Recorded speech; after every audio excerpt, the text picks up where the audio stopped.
নবীজি সাল্লাল্লাহু আলাইহি ওয়াসাল্লামকে জিজ্ঞাসা করা হলো, ইয়া রাসূলুল্লাহ সাল্লাল্লাহু আলাইহি ওয়াসাল্লাম, রমজান মাস তো আলাদা বিষয়, বলে শাবান মাস ব্যতীত অন্য কোন মাসে আপনাকে এত বেশি রোজা রাখতে আমরা দেখি নাই। নবীজি সাল্লাল্লাহু আলাইহি ওয়াসাল্লাম বলেন, শাবান মাস হলো এমন একটি মাস যেটা রজব মাসের পরে, রমজান মাসের আগে। অধিকাংশ মানুষ এই মাসের ব্যাপারে উদাসীন, গাফেল। নবীজি সাল্লাল্লাহু আলাইহি ওয়াসাল্লাম বলেন, এই মাস হলো এমন একটি মাস যেই মাসে প্রত্যেক দিন বান্দার আমল আল্লাহর কাছে পেশ করা হয়। আমরা হাদিসের মধ্যে পড়েছি, নবীজি সাল্লাল্লাহু আলাইহি ওয়াসাল্লাম প্রতি সোম এবং বৃহস্পতিবার রোজা রাখতেন। নবীজি সাল্লাল্লাহু আলাইহি ওয়াসাল্লামকে জিজ্ঞাসা করা হলো, ইয়া রাসূলুল্লাহ সাল্লাল্লাহু আলাইহি ওয়াসাল্লাম, এই দুই দিন রোজা রাখার কারণটা কি? নবীজি সাল্লাল্লাহু আলাইহি ওয়াসাল্লাম বলেন, সোমবার রোজা রাখার কারণ হলো এই দিন আল্লাহ তাআলা আমাকে দুনিয়ায় পাঠিয়েছেন।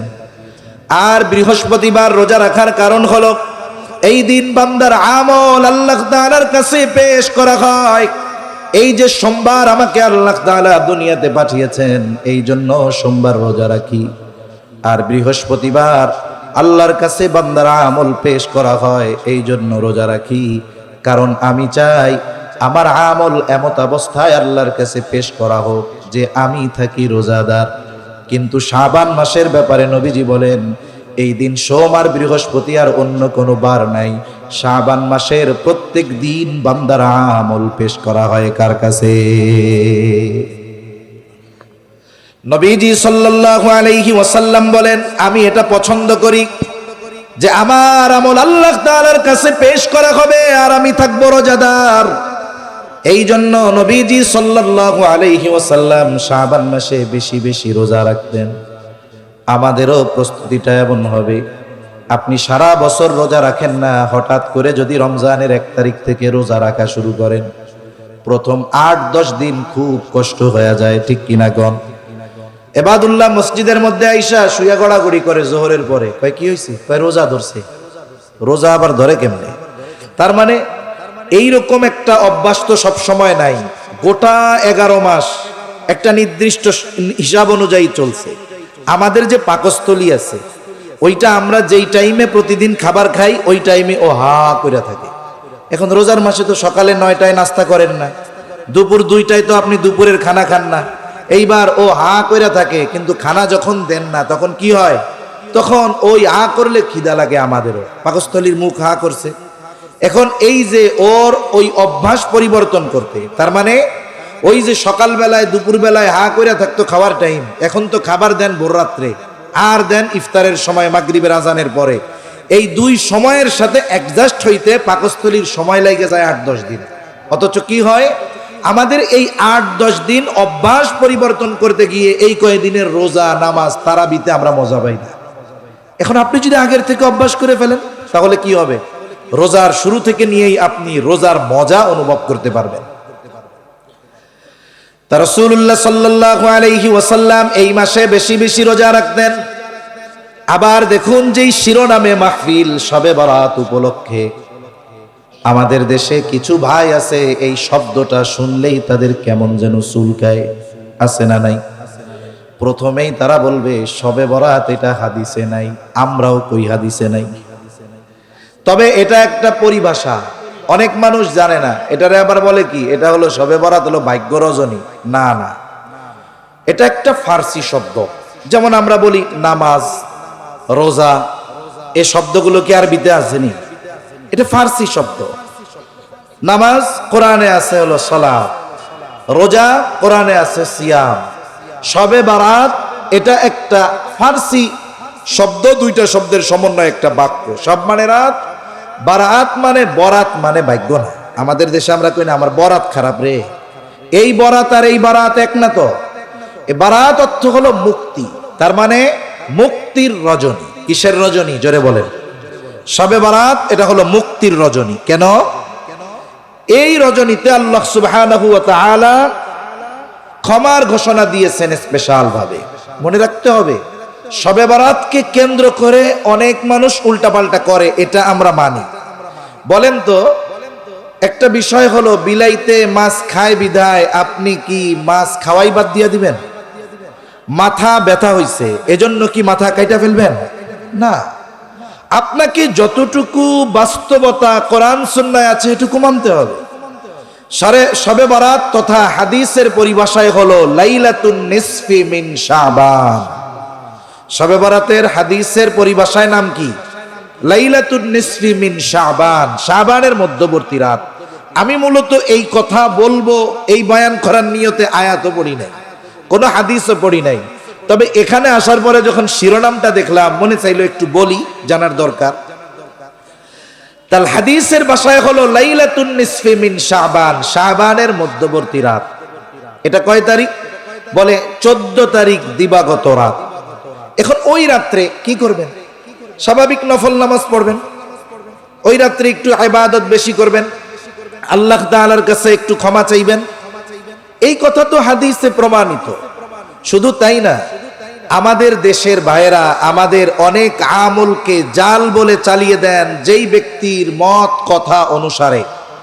নাসিরউদ্দিন আলবানী রহমাতুল্লাহি আলাইহি, ওনার সিলসিলাতু একটা কিতাব আছে হাদিসের, আহাদিসুস সহিহা। এই কিতাবের মধ্যে উনি শবে বরাতের যে ফজিলত এটা স্বীকার করেছেন।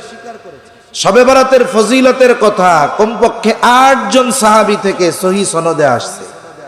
এই রাতের ফজিলতের কথা আছে। এখন আসেন এই রাতে ইবাদত করবেন, আল্লাহর কাছে ক্ষমা চাইবেন, অসুবিধা নেই।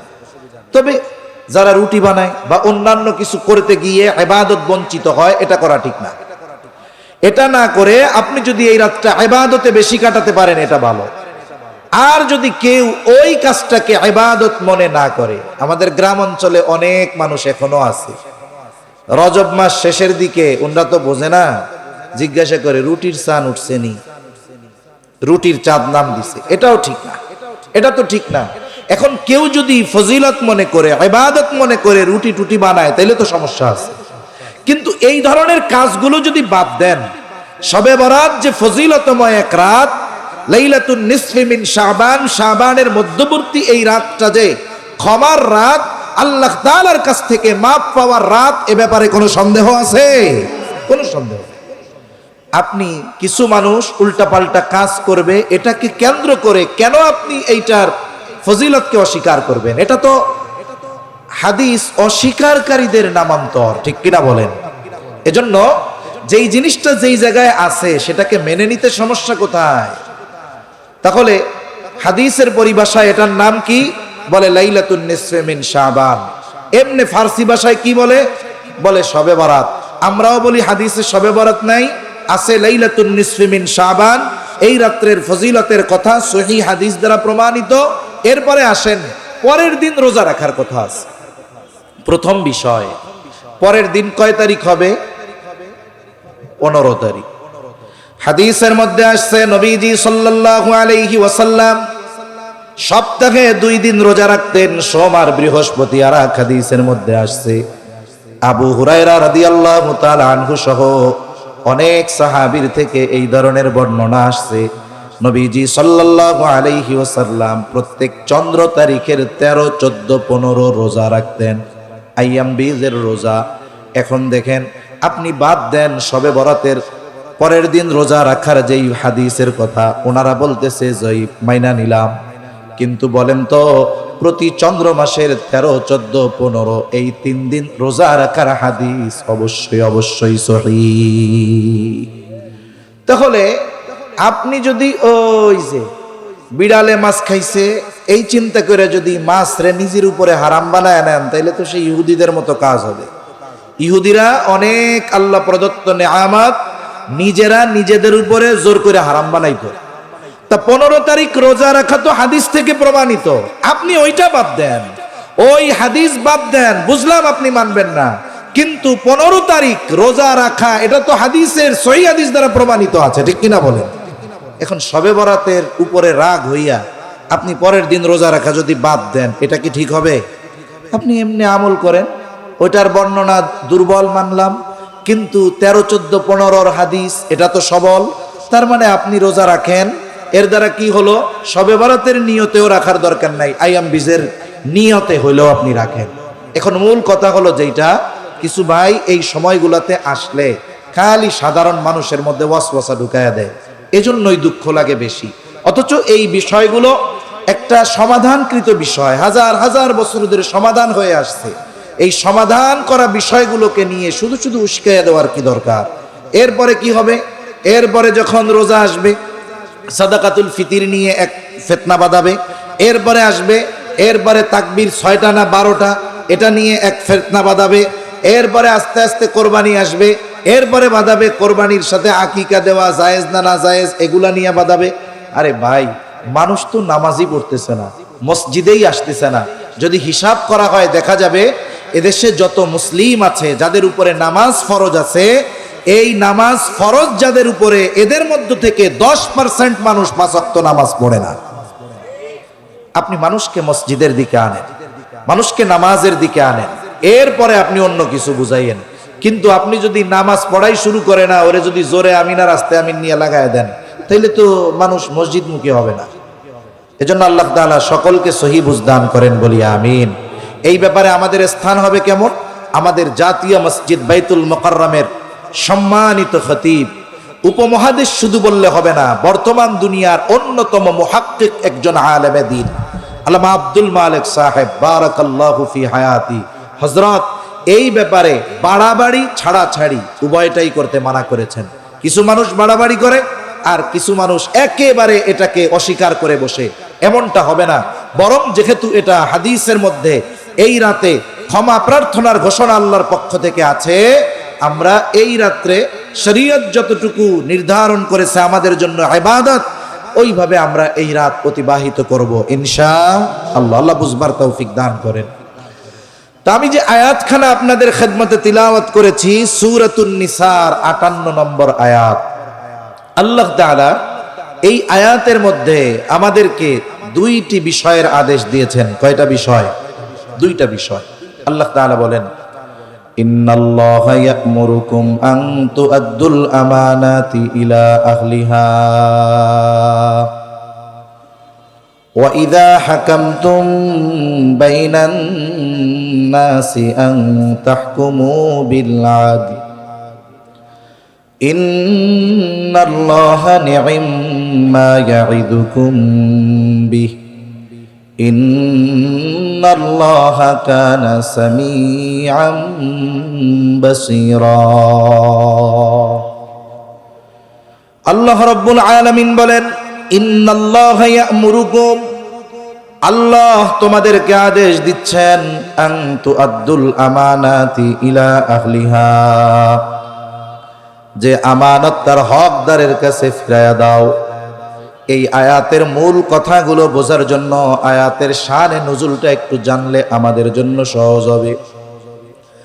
এই আয়াত নাজিল হওয়ার কারণ, রাসূল আকরাম সাল্লাল্লাহু আলাইহি ওয়াসাল্লাম হিজরতের পূর্বে একবার বাইতুল্লাহর মধ্যে ঢোকার ইচ্ছা পোষণ করলেন। কয়েক ধরনের বর্ণনা পাওয়া যায়, আমি একটা বলতেছি আপনাদের। সময় মানুষের কাছে 2টা দায়িত্ব ছিল সবচাইতে সম্মানের। একটা হলো হাজী সাহেবদেরকে পানি পান করানোর দায়িত্ব। জাহেলিয়াতের সময় হিজরতের পূর্বে হাজী সাহেবদের পানি পান করানোর দায়িত্ব ছিল রাসূল আকরাম সাল্লাল্লাহু আলাইহি ওয়াসাল্লামের চাচা হযরত আব্বাস রাদিয়াল্লাহু তাআলা আনহুর হাতে। আর একটা দায়িত্ব ছিল বাইতুল্লাহর চাবি বহনের দায়িত্ব। এই দায়িত্বটা ছিল ওসমান ইবনে তালহার হাতে। ওসমান ইবনে তালহার কাছে চাবি। নবীজি মক্কা থেকে মদিনায় হিজরত করে চলে যাবেন। নবীজি সাল্লাল্লাহু আলাইহি ওয়াসাল্লাম হিজরতের পূর্বে একদিন ওসমান ইবনে তালহার কাছে চাবি চাইলেন। কাবা, এই কাবার দরজা প্রত্যেক সোম এবং বৃহস্পতিবার খুলে দেওয়া হতো, মানুষেরা ভিতরে যাইত। অন্যান্য সময় যদি কারো যাওয়ার ইচ্ছা হতো তাহলে ওসমান ইবনে তালহার কাছ থেকে চাবি নিয়ে ঢুকতো। নবীজি সাল্লাল্লাহু আলাইহি ওয়াসাল্লাম ওসমান ইবনে তালহার কাছে চাবি চাইলেন যে, ওসমান, আমি একটু বাইতুল্লাহর ভেতরে যাইতে চাই, আমারে তুমি চাবিটা দাও। ওসমান ইবনে তালহা তখনও তো কাফের, আর মক্কা জীবনে আমার আপনার নবী সহ সাহাবা ইকরামের উপরে মক্কার কাফেরেরা কেমন আচরণ করত এটা আপনাদের সকলের জানা। নবীজি চাবি চাইল, ওসমান ইবনে তালহা আমার আপনার নবীজিকে চাবি দিল না, বরং উল্টা তিরস্কার করতে লাগলো। হযরত আলী রাদিয়াল্লাহু তাআলা আনহু ওসমান ইবনে তালহার কাছ থেকে চাবি কেড়ে নিলেন, নবীজির জন্য বাইতুল্লাহর দরজা খুলে দিলেন। নবীজি তখন বলতেছিলেন, ওসমান, আজকে আমি তোমার কাছে চাবি চাইলাম, তুমি আমারে চাবি দিলা না।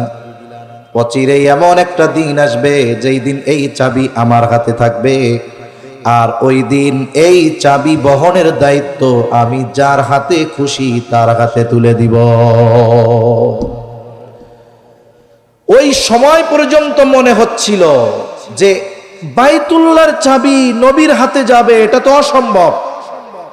পারিপার্শ্বিক পরিস্থিতি অবস্থা এটা বলতেছিল না। যেমন আজকের এই পরিবেশ আমরা 7 মাস আগেও চিন্তা করি নাই, ঠিক না? 7 মাস আগেও অনেক কিছু চিন্তা করি নাই, এখন তার বাস্তবতা দেখছি। ওসমান ইবনে তালহা নবীজির এই কথার পরে বলল, এই চাবি যদি কোনোদিন আপনার হাতে যায়, সেই দিন কুরাইশ বংশের আর মান সম্মান থাকবে না। নবীজি বললেন, না ওসমান, যেই দিন এই চাবি আমার হাতে আসবে সেই দিন কুরাইশদের সম্মান আরো বেড়ে যাবে। নবীজি এই কথা বলছে, যদিও ওসমান ইবনে তালহা কাফের, কিন্তু আমার আপনার নবীর ব্যাপারে জানে যে গোটা হায়াতে মুহাম্মদ কোনোদিন একটা মিথ্যা কথাও বলে নাই। ওসমান ইবনে তালহা 5ম হিজরিতে হুদাইবিয়ার সন্ধির পরে ইসলাম গ্রহণ করেছেন। ওসমান ইবনে তালহা বলে, যদিও ওই সময় পর্যন্ত মনে হচ্ছিল এটা অসম্ভব, কিন্তু এই কথা যিনি বলেছেন তিনি হলেন মুহাম্মাদুর রাসূলুল্লাহ। এই কথাটা আমার দিলের সাথে গেঁথে গেছে। আমার কেমন যেন মনে হচ্ছিল এটা বাস্তবে পরিণত হয়েও যেতে পারে। বেশি সময় লাগে নাই, মক্কা বিজয় হলো। নবীজির হাতে বাইতুল্লাহর চাবি, কাবার চত্বরে নবীজি বসা। আব্বাস রাদিয়াল্লাহু তাআলা আনহু বলেন, যেহেতু হাজী সাহেবদের পানি পান করানোর দায়িত্ব আমাদের, এখন থেকে বাইতুল্লাহর চাবি বহনের দায়িত্ব আমাদের। ওসমান ইবনে তালহা তখন কিন্তু ইমানদার, কিন্তু এখন চাবি কি করা যায় আলোচনা চলতেছে। এই টাইমে তো আর ওসমান ইবনে তালহার ওই জায়গা থাকতে লজ্জা লাগতেছে, অতীতের কথা মনে পড়ে যাচ্ছে। হায় রে, আমি একদিন চাবি দিছিলাম না, ঢুকতেও দিছিলাম না। উনি বলছিল চাবি একদিন আমার হাতে থাকবে, এটাই তো তার সেই বাস্তবতা। আজকে তো নবী যার হাতে খুশি তার হাতে চাবি দিবে, আর আমারে যে দিবে না এ ব্যাপারে কোনো সন্দেহ নাই। এই জন্য উনি পাশে চলে গেছে।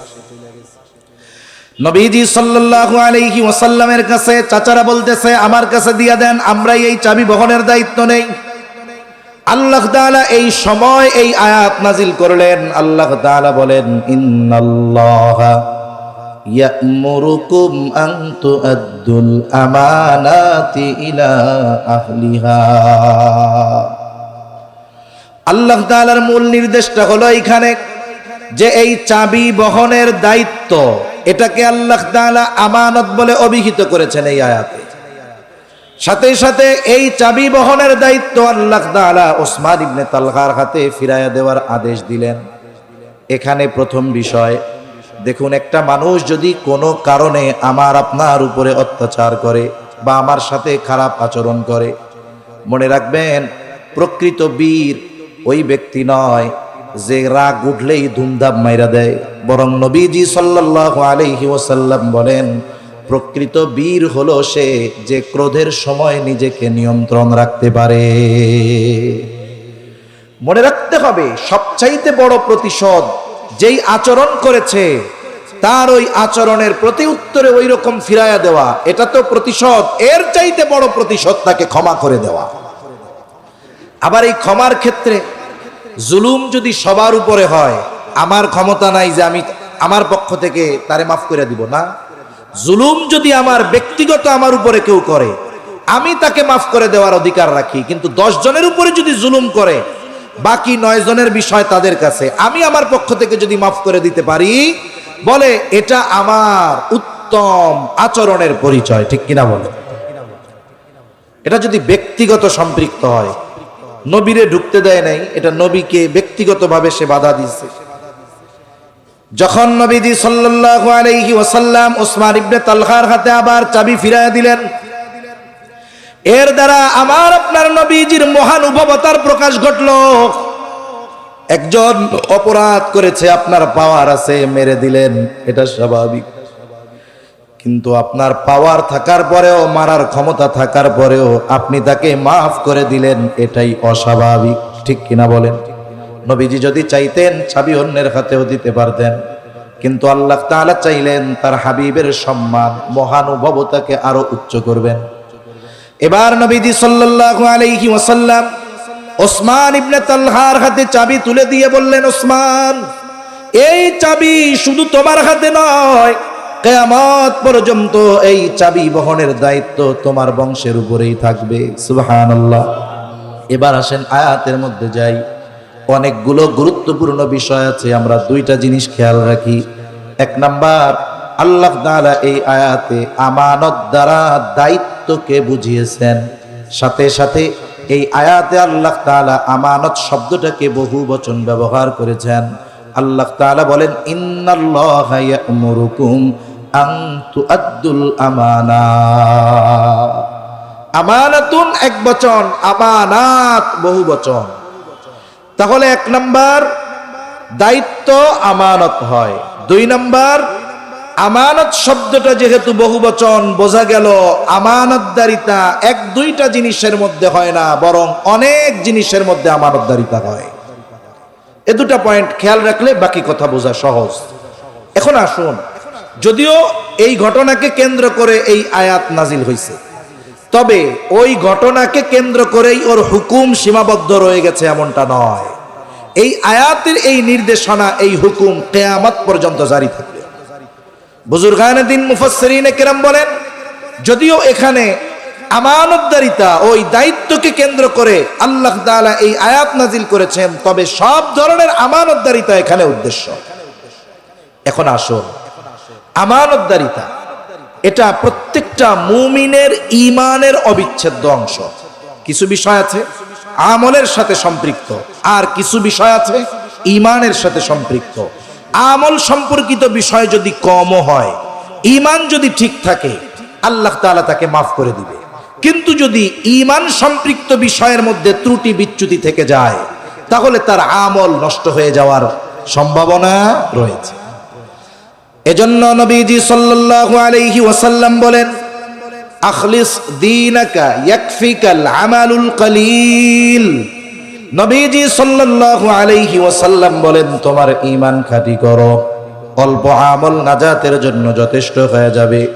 আমরা মুমিন, আমরা যদি আমাদের ঈমানকে পরিপূর্ণ খাঁটি করতে চাই, যেই গুণাবলীগুলো আমাদের অর্জন করা দরকার, তার মধ্যে অন্যতম গুণ হলো আমানতদারিতা।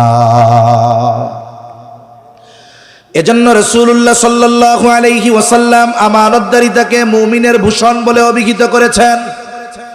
সাথে সাথে আমানতের খেয়ানত করাকে মুনাফিকের আলামত বলে অভিহিত করেছেন। রাসূলুল্লাহ সাল্লাল্লাহু আলাইহি ওয়াসাল্লাম মুনাফিকের আলামতগুলো আমাদের জানায় দিয়েছেন। আমাদের সকলের কম বেশি জানা আছে, এরপরেও আমরা একটু রিভিশন দেই, মুযাকারা করি। মুনাফিকের এক নম্বর আলামত, নবীজি সাল্লাল্লাহু আলাইহি ওয়াসাল্লাম বলেন, ইদা হাদ্দাসা কাযাবা। মুনাফিক যখন কথা বলে মিথ্যা কথা বলে। ইদা ওয়াদা আখলাফা। দুই নম্বর আলামত, ওয়াদা করলে ওয়াদা খিলাফ করে। তিন নম্বর আলামত, ইদা তুমিনা খানা, আমানতের খেয়ানত করে। আর এক হাদিসের মধ্যে আরেকটা বাড়িয়ে এসেছে, ওয়া ইদা তাখাসামা ফাজারা। মুনাফিকের সাথে যখন কারো তর্ক বিতর্ক হয়, ঝগড়া হয়, সে মন্দ অশ্লীল বকাঝকা করে। এই আলামতগুলো সমাজে অনেক নামাজির মধ্যেও আছে, হাজী সাহেবের মধ্যেও আছে, তবে একটা না, চারটাই আছে। এমন লোক কম বেশি সমাজে আছে না নাই? মনে রাখতে হবে, এগুলো হলো ঈমান বিধ্বংসী ভাইরাস।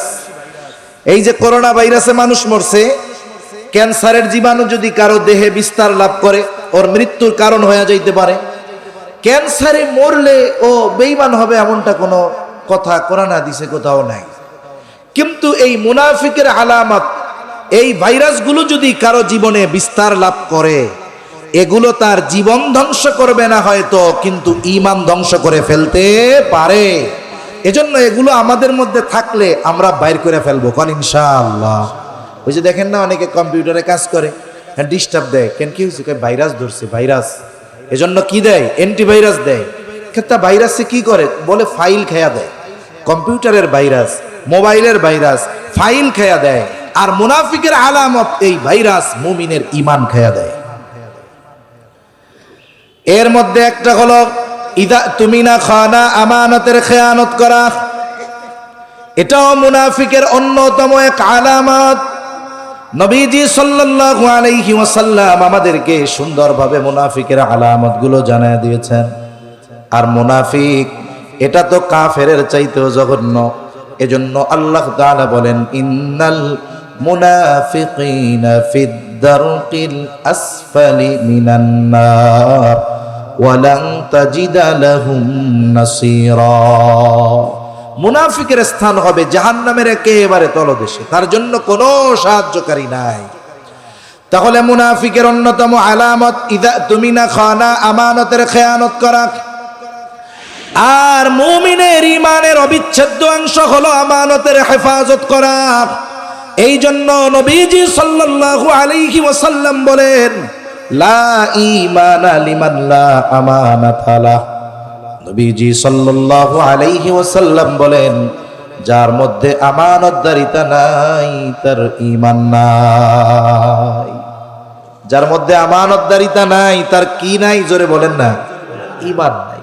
তাহলে আমরা যারা আছি ঈমানদার, যারা শুনতেছি, সকলেই একটু খেয়াল করেন যে আমানতদারিতা এমন একটা গুণ যেটা ঈমানের সাথে সম্পৃক্ত। নবীজিও বলতেছেন, আমানতদারিতা যার নাই তার ঈমান।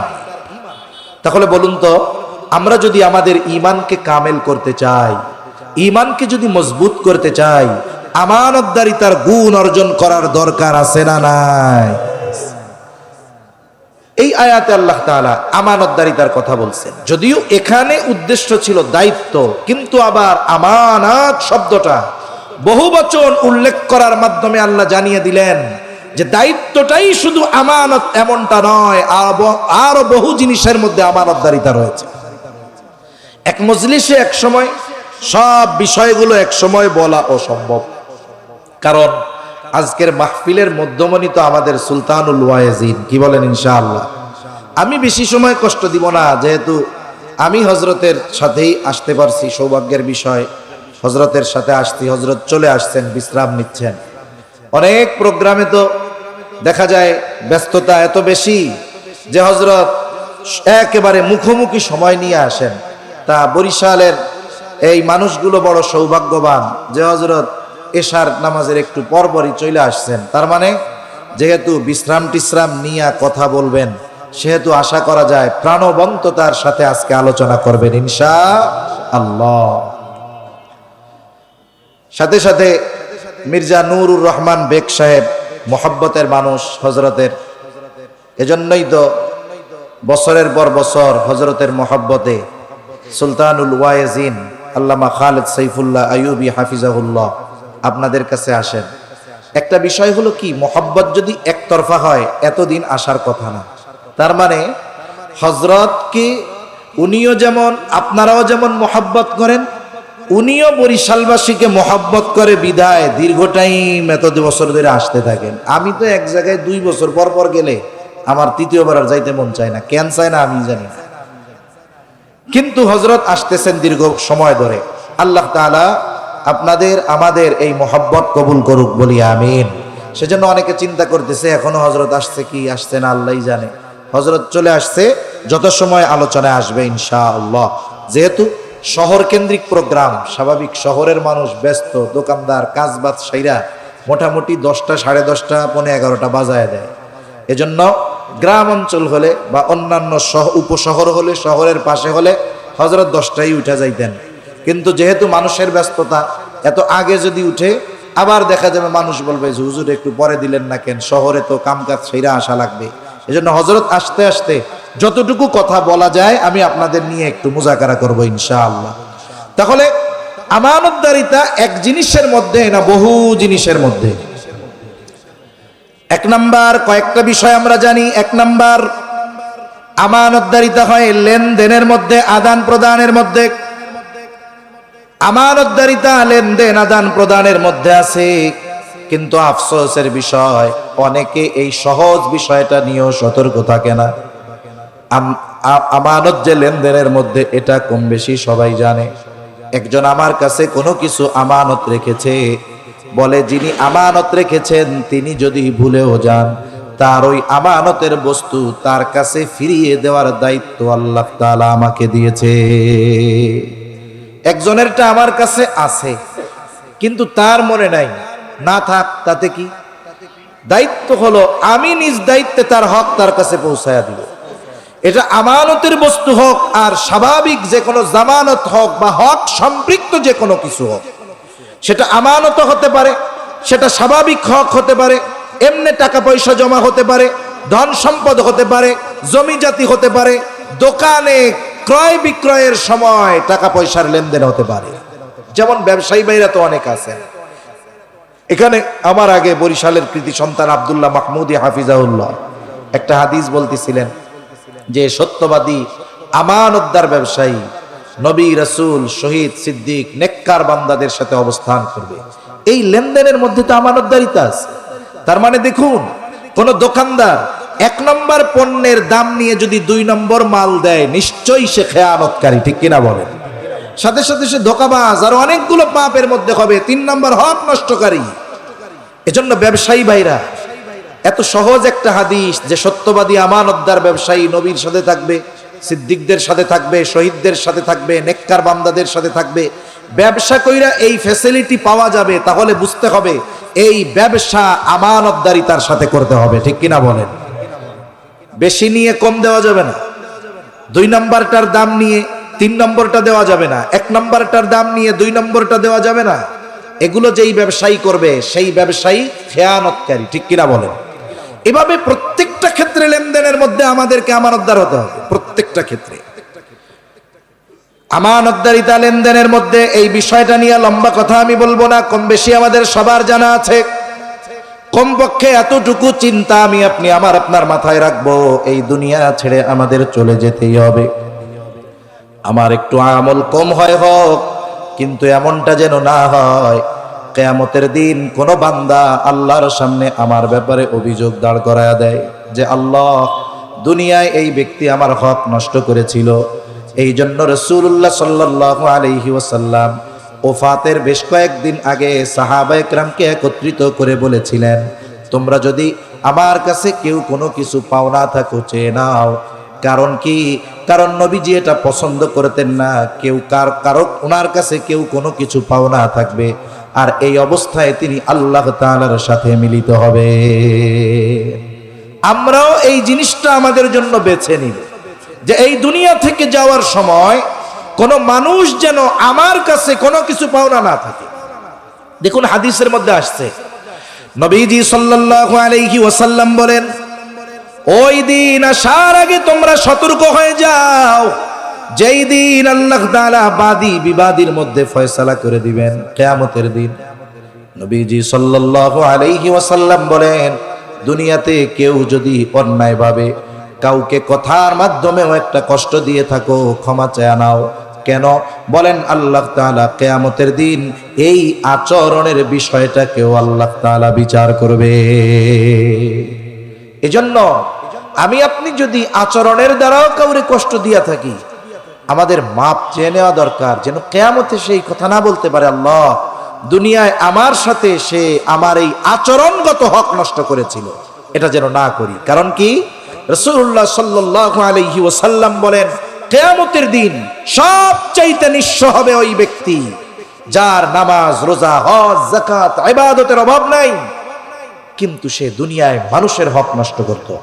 এই বান্দার হক নষ্ট করে নেওয়ালা ব্যক্তি কিয়ামতের দিন সবচাইতে নিঃস্ব হবে। এজন্য অর্থ সম্পদ এগুলার ব্যাপারে তো নাই, বরং আচরণের মাধ্যমেও যেন আমার উপরে আমি যেন কারো হক নষ্ট না করি, এ ব্যাপারে সচেষ্ট থাকবো ইনশাআল্লাহ। তাহলে প্রথমে বলতেছিলাম লেনদেন সংক্রান্ত বিষয়। আমার কাছে যদি কেউ কোনো হক পাওনা থাকে আমি দিয়ে দিব। ব্যবসার ক্ষেত্রে কেমন হবে, যে ওনার কাছ থেকে 1 নাম্বারটার দাম নিছি, আমি 1 নাম্বার পণ্যটাই দিব। যদি না দেই তাহলে 1 নাম্বার কি হবে, বলে খেয়ানত করা হবে। 2 নাম্বার ধোঁকা দেওয়া হবে। নবীজি বলেন মান গাশশানা ফালাইসা মিন্না, যে আমাদের ধোঁকা দেয় সে আমাদের দলভুক্ত নয়। 3 নাম্বার কি হবে, বলে বান্দার হক নষ্ট করা হবে। এই যে বড় বড় অন্যায়গুলো হয়, এই অন্যায়গুলো থেকে যদি ব্যবসায়ী ব্যবসা করতে পারে তাহলে আমানতদার ব্যবসায়ী, সত্যবাদী ব্যবসায়ী, সাথে সাথে নবী, শহীদ, সিদ্দিক, নেককার বান্দাদের সাথে সে অবস্থান করতে পারবে। তাহলে 1 নাম্বার আমানতদারিতা হয় লেনদেনের মধ্যে, আমরা লেনদেন সংক্রান্ত বিষয়ে আমানতদার হব। 2 নাম্বার কথাও হয় আমানত। নবীজি সাল্লাল্লাহু আলাইহি ওয়াসাল্লাম বলেন ইদা হাদ্দাসার রাজুলু সুম্মা ইলতাফাতা ফাহিয়া আমানাতুন। নবীজি সাল্লাল্লাহু আলাইহি ওয়াসাল্লাম বলেন যখন কোনো মানুষ কথা বলে আর এদিকে সেদিকে তাকায়, ফাহিয়া আমানাতুন, ওই কথাটা যার কাছে বলে এই কথাটা তার কাছে আমানত হয়ে যায়। আমাদের অভ্যাসের পরিপূর্ণ ব্যতিক্রম। এমনিতে যেমন তেমন, যদি কেউ কোনো কথা বলার পরে বলে হুজুর আপনার কাছে বললাম, খবরদার আর কারোর কাছে কইেন না, এই কথা যদি মানুষে জানে আমার মান সম্মান থাকবে না, আপনারে বিশ্বাস করি হুজুর এই জন্য আপনার কাছে কইলাম। এখন ওই ব্যক্তি কেমন যেন নিজের পায়ে নিজে কুড়াল মেরা দিল। এখন কি হবে, আমাদের অভ্যাস যেটা, আমারে দিয়েই উদাহরণ দিচ্ছে, এখন যতক্ষণ আমি আর একজনের কাছে না বলি ততক্ষণ আমার পেটের মধ্যে ওই কথা পুটপুট করতে থাকে, পুটপুট করে গেলে, মানে কথা আর একজনের না বলা পর্যন্ত অস্থিরতাই আমার থেকে যায় না। এটা আমাদের একটা বদ অভ্যাস। অনেক মানুষের অনেক কথা আছে, যেই কথাগুলো সে নির্দিষ্ট কিছু মানুষের কাছে বিশ্বাস করে বলে, সবার কাছে বলতে পারে না। যেমন অনেক মানুষ আছে এরকম, জানাশোনা মানুষ, কম বেশি আপনাদেরও থাকতে পারে, খুব পাওয়ারফুল, সম্পদওয়ালা, আমরা বাহির থেকে দেখে মনে করি এই লোক, এর মতো শান্তি আর সুখে আর কেউ নেই, কিন্তু বাস্তবতা পুরো ভিন্ন। সে বাহিরে যেমন তেমন সুখের ভাব টাপ দেখায়, ঘরের মধ্যে অবস্থা অন্যরকম। কিরকম, বলে তার স্ত্রী কথা শোনে না, মাঝে মধ্যে একেবারে ছেলে মেয়ে বউ দুইরা ওরে একসাথে পিটানি দেয়। এখন বউ যে পিটায় এ কথা কি পাবলিকের কাছে বলা যায় না? এখন এটা কত দুঃখের বিষয়। এটা আইসা বলবে কার কাছে, যাকে বিশ্বাস করে তার কাছে। এখন আইসা কি বলবে, ভাই আপনারা তো আমারে খুব বাহিরে ভালোই দেখেন, মনে করেন খুব সুখ শান্তিতে আছি, আমার তো জীবনের আসল কথা জানেন না। আপনারা একটু কেউ শুনে নাকি ডানে বামে তাকায়, আর কি এরকম কেন তাকায়? কারণ সে তাকায় তার এই কথা যেন অন্য কেউ না শুনে, তাকে যেন কেউ না দেখে। এই যে দেখেন ডানে বামে তাকায় বলা শুরু করছে, দুঃখের কথা কইেন না, আজকে সকালবেলাও বউ আমার পিটানি দিছে। আপনারা তো দেখেন আমি কত বীর পুরুষ। এখন কোন তো এই লোকটারে যে তার ওয়াইফ পিটায়, এটা যদি এলাকার মানুষ জানে, এরপরে কি করবে, ওই গলির থেকে যে দিক দিয়া যাবে, দেখো ওই যে বোর মায়ের খয়েন না বেড়া ওইটা যায়, ইজ্জত সম্মান থাকবে তার? এখন দেখেন এটা হলো কি, এই কথাটা তার সম্মান সম্পৃক্ত বিষয়, আমার কাছে বলছে, মনে করেন আমার দায়িত্ব কি, আমার এটা গোপন রাখা দরকার। কিন্তু ডাইনে বামে তাকানো বলা বলছে, এরপরে আবার নিষেধ করছে, হুজুর আল্লাহর হস্তে কারো কাছে কইেন না, কইলে আর ইজ্জত থাকবো না। এখন ওই লোক আমার কাছে বইলা আমার চোখের আড়াল হওয়ার আগে আমার পাশে যে আমি তারে ডাক দিয়ে কই, এদিকে কি আমার কাছে কি কইছে শুনছস?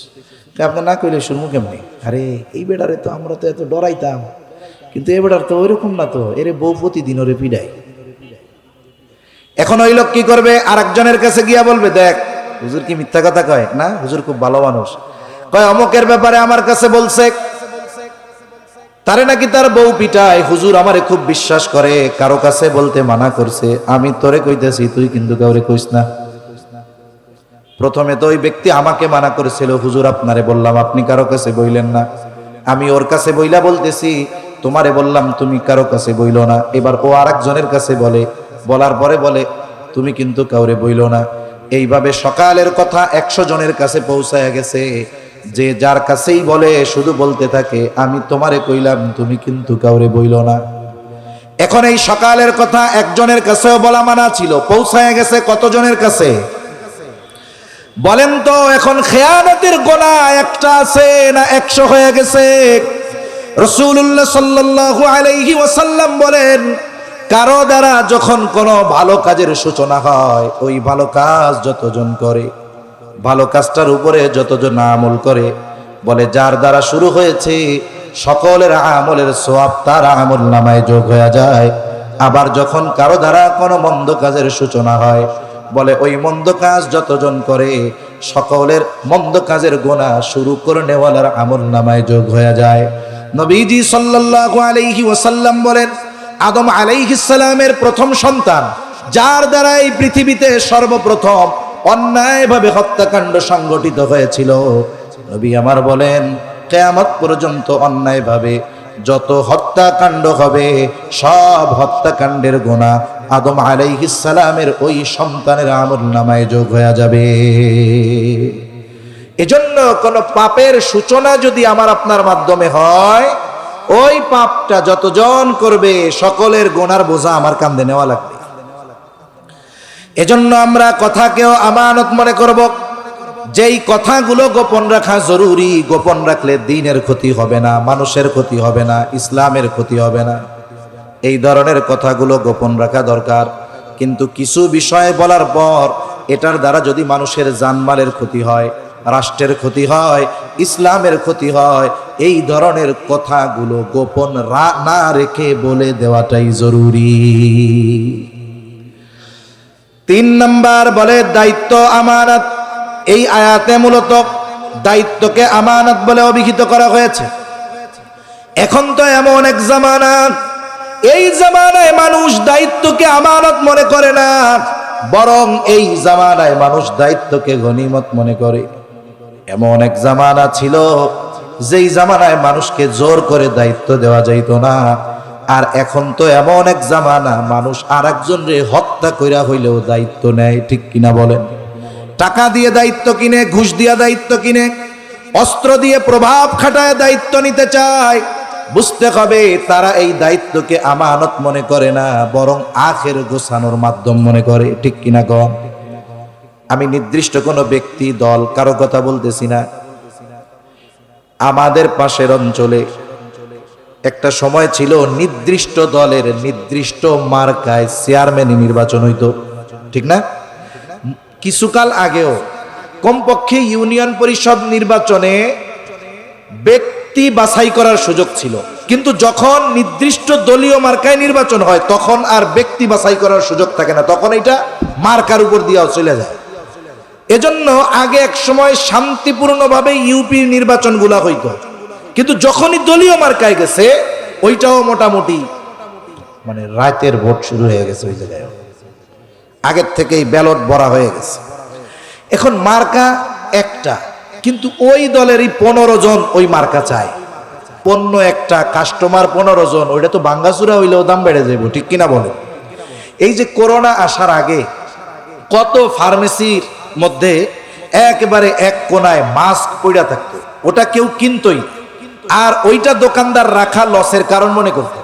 কিন্তু যখন শুরু হয়েছে করোনা, টেলিভিশনে, খবরে, মোবাইলে কেউরে ফোন দিলে খালি মাস্কের ওয়াজ দেয়, খালি মাস্ক লাগান, বারবার হাত ধন, আর 3 ফিট দূরত্ব রেখে বসেন। এখন এই মাস্কের ওয়াজ যেই দিছে, এক একটা সার্জিক্যাল মাস্ক ওই সময় কেনা পড়তো 50 পয়সা। দোকানদার এই খবর পাইয়া এক একটা বেচা শুরু করছে 50 টাকা। তার মানে কি এখন এটার চাহিদা আছে, এরকম অবস্থা। এখন মার্কা একটা, একই দলের ক্যান্ডিডেট মার্কা চায় 15 জন। এখন কি হবে? নিলামে উঠবে। নিলামে ওঠে না এরকম? নিলামে উঠে। আবার এক নিলামের গল্প মনে পড়ছে আপনাকে একটু কই। আমার এক ওস্তাদ আছে, এখন এই হুজুর এমনি খুব মানে আউট নলেজ খুব ভালো, এমনি চালাকও আবার অনেক।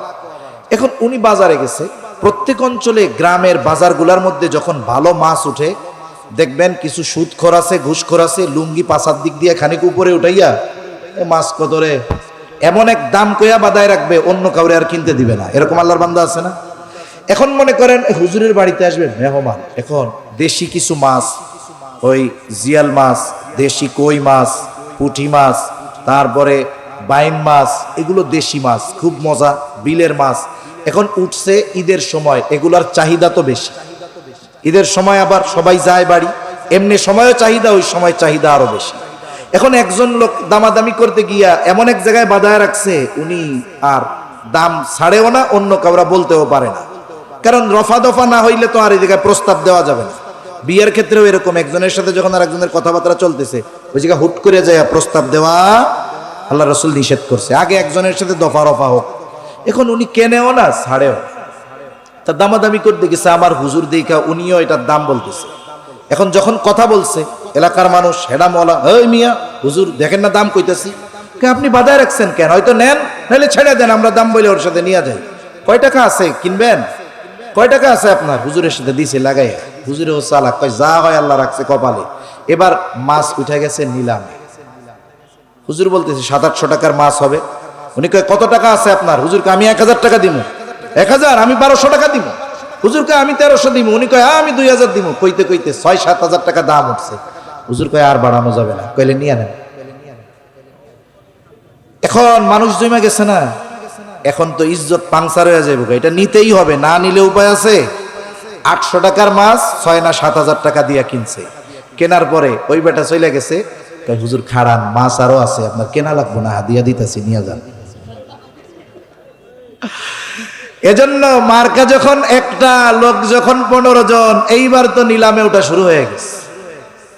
ওনার ব্যাপারে আমি জানছি, আমি চিনি তো লোকটারে, 3 কোটি টাকার উপরে ঘুষ দিছে শুধু মার্কা নেওয়ার জন্য। কয় কোটি? জোরে বলেন না, কয় কোটি? আরে ভাই, এই 1 কোটি 2 কোটি 5 কোটি 100 কোটি এগুলো পানি ভাত, আমাগো কাছে নাই তাতে কি? শুনতে শুনতে মনে হয় এগুলো কোনো ব্যাপারই না। এগুলো কি না? যে দেশ থেকে বলে 1 লক্ষ কোটি টাকা এক কোম্পানি দুর্নীতি করে সাইজ করে দেয়, সে দেশে 1, 2, 4, 5 কোটি টাকা কোনো টাকা হইল? এখন দেখেন, ওই যে করোনার সময় আর এক গল্প বলি, কষ্ট হইতেছে না তো আপনাদের? শুনেন, শিক্ষণীয় বিষয় আছে, গল্প শুধু মজায় নেওয়া যাবে না, কথার মধ্যে থেকে মূল বিষয়টা বুঝতে হবে। দেখেন, ইংল্যান্ডের প্রধানমন্ত্রী জেমস ক্যামেরন না কি নাম ওনার, ইংল্যান্ডের প্রধানমন্ত্রী, উনি করোনাকালীন সময় একবার খবরের মধ্যে দেখলাম, উনি বলতেছে যে আমি প্রধানমন্ত্রীর দায়িত্ব ছেড়ে দিব। কেন? বলে এই দায়িত্ব পালন করতে গিয়ে আমার সংসার চালাইতে কষ্ট হইতেছে। লোকটা হলো ব্যবসায়ী, তা কি করবেন? বলে আমি আমার ব্যবসায় সময় দিব যাতে আমার পরিবার আমি ভালোভাবে চালাইতে পারি। উনি কি বলেন তো, ইংল্যান্ডের কি ছিলেন? প্রধানমন্ত্রী। আচ্ছা, এই খবর দেখে আমি মনে মনে চিন্তা করি, তোর কপাল বড় পোড়া রে, তুই কেন ইংল্যান্ডে জন্ম নিলি? কোনো মতে কষ্ট মষ্ট করে যদি তোর জন্মটা বাংলাদেশে হইতো, কোনো মতে তুই যদি 5 বছর মেম্বার থাকতে পারতি, তুই তো বেটা ইংল্যান্ডে 5টা বাড়ি কিনতে পারতি আজকে। ঠিক কিনা বলেন? আর যদি কোনো মতে এমপি মন্ত্রী হইতে পারে, তাইলে ওরে আর পায় কে? 250 বাড়ি থাকতো তোর ইংল্যান্ডে। তোর বেটা মইরা যাওয়া দরকার, আর নাহলে বাংলাদেশে এসে নাগরিকত্ব নেওয়া দরকার। অন্যান্য দেশের মানুষ প্রধানমন্ত্রীর দায়িত্ব পালন করে সংসার চালাতে পারে না, আর এদেশের এক জেলার ছাত্র নেতা সেই নাকি 1000 কোটি টাকা পাচার করে। 1000 কোটি টাকা, এটা যদি আমারে গুনতে দেয় আয়াত শেষ হয়ে যাবে। এখন কি করছে উনি? মার্কা 3 কোটি টাকা দিয়ে মার্কা কিনছে। এখন একটা পোস্টার বানাইছে। পোস্টার বানায় না নির্বাচনে, কি লেখা থাকে? আসন্ন এত নং ইউনিয়ন পরিষদ নির্বাচনে চেয়ারম্যান পদপ্রার্থী হিসাবে অমুক ভাইকে তমুক মার্কায় ভোট দিয়ে অত্র ইউনিয়নের জনগণের সেবা করার সুযোগ দিন। ওনারা যদি জিজ্ঞাসা করেন, ভাই চেয়ারম্যান কেন হবেন? বলে জনগণের সেবা করতে চাই। ওনারে তো তাহলে বলা যায়, বাস্তবেই যদি আপনি জনগণের সেবা করতে চান, আপনার তো চেয়ারম্যান হওয়া লাগে না, কারণ যেই লোক মার্কাই 3 কোটি টাকা দিয়ে কিনতে পারে, তার জনগণের সেবা করার জন্য চেয়ারম্যান হওয়া লাগে না। তার মানে এই চেয়ারম্যানের মধ্যে কিছু মধু আছে, ঠিক কিনা বলেন? চেয়ারম্যানের মধ্যে মধু আছে। এদেশে দেখেন, যখনই এদেশের মানুষ যেখানেই হোক মুসিবতে পতিত হয়, এই যে সম্প্রতি সময় বড় বন্যা গেছে, নোয়াখালী, ফেনী, কুমিল্লা, আলহামদুলিল্লাহ বড় বড় অনেক সংগঠন মানবতার সেবায় কাজ করছে।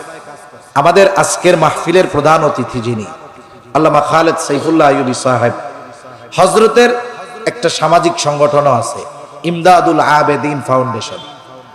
আমরা এই ফাউন্ডেশনের তত্ত্বাবধানে বেশ কয়েকবার, আমি নিজে গেছি 2 বার, হযরতও বেশ কয়েকবার গেছে, আমরা প্রত্যন্ত অঞ্চলে মানুষের কাছে সেবা সামগ্রী পৌঁছানোর সর্বোচ্চ প্রচেষ্টা করেছি।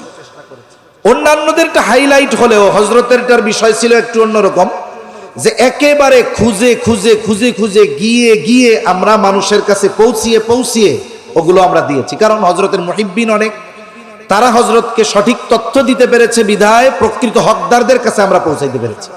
আমাদের একটা কাফেলা এক নৌকা ত্রাণ নিয়ে গেছে, বলে 3 ঘন্টা নৌকা চালানো লাগছে ওর মধ্যে, এরপরে ওই এলাকায় গেছে। আমরা শুরুর দিকে যাই নাই, গেছি মাঝামাঝি সময়ের দিকে। ওই সময় ওই জায়গায় যাওয়ার পরে যেই ভাইরা গেছে তারা বলতেছে যে হুজুর, এই যে এতদিন পার হয়ে গেল, প্রায় 2 সপ্তাহ অধিক হয়ে গেছে, কেউ আমাদের কাছে এই পর্যন্ত আসে নাই, আপনারাই প্রথম আসছেন। তা একটা জিনিস দেখেন, মানুষ যদি মানুষের সেবা করতে চায় চেয়ারম্যান হওয়া লাগে, মেম্বার হওয়া লাগে। আল্লাহ যদি এবিলিটি দেয় এটা দ্বারা সম্ভব, কিন্তু দায়িত্ব কেন নিতে চায়? কারণ দায়িত্বের মধ্যে মজা আছে, ঠিক কিনা বলেন? ইমাম আজম আবু হানিফা রাহমাতুল্লাহি আলাইহি, খলিফা মনসুর ইমাম আবু হানিফা রাহমাতুল্লাহি আলাইহিকে প্রধান বিচারকের দায়িত্ব নেওয়ার জন্য বললেন। ইমাম আবু হানিফা রাহমাতুল্লাহি আলাইহি এই প্রস্তাব ফিরিয়ে দিলেন যে না, আমি দায়িত্ব নিতে পারবো না। খলিফা সবার সামনে এত বড় প্রস্তাব দিয়েছে যে প্রধান বিচারকের দায়িত্ব নিতে হবে। মানুষ তো বড় বড় পদ চায়। আমার দেশ একটা পত্রিকা আছে, ওই পত্রিকায় একটা খবর একদিন দেখতেছিলাম, হাইকোর্টের 4 জন অথবা 5 জন বিচারকের ছবি দেওয়া। শিরোনাম হলো প্রত্যেকটা বিচারকের পদোন্নতি হয়েছে অবিচার করার মাধ্যমে। হিসাব ছিল কি, সুবিচার করলে পদোন্নতি হবে, আর প্রত্যেকটা অবিচার কইরা পদোন্নতি পেয়েছে। কি কইরা পদোন্নতি পেয়েছে? অবিচার করে পদোন্নতি পেয়েছে। ইমাম আবু হানিফা রাহমাতুল্লাহি আলাইহি সাথে সাথে প্রস্তাব ফিরাইয়া দিলেন, না, আমি এই দায়িত্ব নিতে পারবো না। খলিফা প্রচন্ড রাগান্বিত হলেন, তার হাতে চাবুক দিয়ে ইমাম আবু হানিফার গায়ে একটা বাড়ি মেরা দিল। প্রচন্ড রাগ, ইজ্জতে লাগছে, ইগোতে আঘাত লেগেছে, আত্মমর্যাদায় আঘাত লাগছে যে আমি খলিফা, আমি প্রস্তাব দিয়েছি, আমার প্রস্তাব মুখের উপরে ফিরাইয়া দিল। খলিফা মনসুর রাজপ্রাসাদে ফিরে গেলেন। খলিফা মনসুরের চাচা বলে, মনসুর, কাজটা তুমি ভালো করো নাই, ইমাম আবু হানিফার গায়ে আঘাত করেছো, তুমি তার কাছে ক্ষমা চাও। যখন বাড়ি মারছে তখন তো ছিল রাগান্বিত অবস্থায়, আর এখন তো রাগ নাই। কারণ মানুষ যখন রাগান্বিত অবস্থায় থাকে এমন কিছু সে করে বসতে পারে যেই করার দ্বারা, যেই বলার দ্বারা সে হয়তো পরবর্তীতে আফসোস করতে থাকে। এজন্য রাগান্বিত অবস্থায় কোনো সিদ্ধান্ত নিতে হয় না, সিদ্ধান্ত নিতে হয় ঠান্ডা মাথায়। আর রাগ যখন হবে, দাঁড়া থাকলে বসে পড়তে হবে, বসে থাকলে শুয়ে পড়তে হবে, অজু করতে হবে, নামাজে দাঁড়ায় যেতে হবে।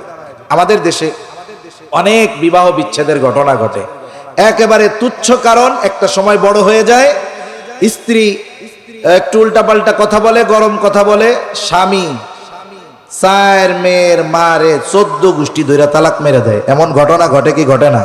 যেই তালাক মেরে দেয়, শয়তান তো এক মিশন শেষ করে চলে যায়, রাগ টাক শেষ। এখন 2 জনের কাছে মোহাব্বতের ভান্ডার নিয়ে হাজির হয়। একটু আগে একজন একজনের দিকে তাকাইতেই পারে না, এখন দিল কয় যে 2 জন 2 জনের ছাড়া বাঁচবে না। এখন হুজুরের কাছে চলে গেছে, মাহমুদিয়া মাদ্রাসায় যায়, কয় হুজুর কাম তো শেষ। কি হয়েছে? আমি তো 14 গোষ্ঠী ধরে দিয়ে দিছি। দিছস কেন? রাগ হইয়া দিছি। আরে মিয়া, তরকারি মজা হইলে কি কেউ তালাক দেয় নাকি? খুশি হইয়া কেউ তালাক দেয়? দেয় তো রাগ হইয়া। এজন্য রাগান্বিত অবস্থায় সিদ্ধান্ত নিলে এটা পরবর্তীতে পস্তানোর কারণ হতে পারে। এজন্য সিদ্ধান্ত নিতে হবে ভেবে চিন্তে। আর রাগান্বিত অবস্থায় কি করতে হবে? বলে মানুষজন যদি পাশে থাকে 2 জনকে সরাইয়া দিবে, আর যদি না থাকে সে কমপক্ষে তার নিজের অবস্থা পরিবর্তন করবে, তাহলে আশা করা যায় বড় ধরনের অঘটন থেকে বাঁচা যাবে, ঠিক কিনা বলে? ইমাম আবু হানিফা যখন চাবুক দিয়া বাড়ি মারছে তখন তো রাগান্বিত অবস্থায় ছিল, এখন তো তার রাগ নাই, কিন্তু ক্ষমা চাইতে যাবে এটা তার লজ্জা লাগতেছে, কারণ এখন রাগ নাই। বিশ্বস্ত একজন মানুষকে পাঠায় দিল, যাও আমার পক্ষ থেকে ইমাম আবু হানিফার কাছে ক্ষমা চাইবা। সাথে সাথে 1 থলে স্বর্ণ মুদ্রা দিয়ে দিল যে এটা আমার পক্ষ থেকে ইমাম আবু হানিফার জন্য হাদিয়া জানায় দিবা। লোকটা চলে গেল। সেও খুব চতুর মানুষ, চালাক মানুষ। গিয়া বলে, ইমাম, খলিফা তার আচরণের জন্য লজ্জিত, আপনার কাছে ক্ষমা চেয়েছে, আপনি তারে ক্ষমা করে দেন। ইমাম আবু হানিফা নববী গুণে গুণান্বিত মানুষ, তিনি সাথে সাথে বললেন, যাও, মাফ করে দিলাম। লোকটা এবার বলে, ইমাম আবু হানিফা, আপনার জন্য খলিফা এই 1 তোলে স্বর্ণ মুদ্রা হাদিয়া দিছে। এটা ইমাম আবু হানিফা আপনার জন্য দিয়েছে, এটা আপনি রাখেন। আর হাদিয়াটা যদি আপনি গ্রহণ করেন, তবেই খলিফা সুনিশ্চিত হবে যে আপনি তাকে মাফ করে দিয়েছেন। ইমাম আবু হানিফা বলতেছে, এটা ফিরায় নিয়ে যাও। লোকটা জোরাজুরি করে। ইমাম আবু হানিফা জিজ্ঞাসা করতেছে, এই খলিফা এত স্বর্ণ মুদ্রা আমাকে হাদিয়া দিল, এটা কি ওনার ব্যক্তিগত সম্পদ নাকি? এইবার ওই লোকটা বলে, খলিফার ব্যক্তিগত সম্পদ কোথা থেকে পাবে, কোথার থেকে দিয়েছে? বলে, এটা রাষ্ট্রীয় কোষাগার থেকে দিয়েছে। বলেন তো, রাষ্ট্রের সম্পদের মালিক শাসক নাকি জনগণ? এই জন্য রাষ্ট্রের কোন সম্পদ কোন রাষ্ট্রপ্রধান নিজের ব্যক্তিগত কাজে ব্যবহার করতে পারবে না, কারণ এই রাষ্ট্রের সম্পদ হেফাজতের দায়িত্ব তাকে দেওয়া হয়েছে। এই জন্য প্রতি মাসে তাকে ভাতা দেওয়া হয়। ইমাম আবু হানিফা বলতেছে, এটা ফেরত নিয়ে যাও। লোকটা আরো জোরাজুরি করে। ইমাম আবু হানিফাকে বলতেছে, আপনি এটা রাখেন, নিজে ব্যবহার না করেন, মানুষের সদকা করে দিয়েন। ইমাম আবু হানিফা বলতেছে, শোনো, তোমার কাছ থেকে এটা রাখবার পর আমি এটা নিজের জন্য ব্যবহার করি নাকি সদকা করে দেই সেটা বিষয় নয়, কিন্তু তোমার খলিফা এটা জানবে ইমাম আবু হানিফা আমার দেওয়া হাদিয়া গ্রহণ করেছে। এটা তো ফেরত দিবাই, সাথে সাথে তাকে বলে দিবা, রাষ্ট্রীয় এই দায়িত্ব তার কাছে আমানত, এই সম্পদ মানুষের সম্পদ, এটা হেফাজতের জন্য তাকে দেওয়া হয়েছে। আর রাষ্ট্রীয় কোনো সম্পদ ব্যক্তিগত কাজে ব্যবহার করা যাবে না, করলে সেটা খেয়ানত হবে। লোকটা গিয়া খলিফার কাছে বলছে। কিছু মানুষ আছে দেখবেন, মিথ্যা কথা এত সাজায় গুজায় কয় যে এর মিথ্যা কথা শুনতেও ভালো লাগে, ঠিক না? এরকম কিছু মানুষ আছে না? ওই লোকটা খুব সাজায়া গুছায়া ইমাম আবু হানিফা রহমাতুল্লাহি আলাইহির ব্যাপারে অভিযোগ দিছে। খলিফা আরো রাগ হয়ে গেছে, বাহিনী পাঠায় দিছে, যাও, এত বড় স্পর্ধা, আটক করো, জেলখানার মধ্যে বড়।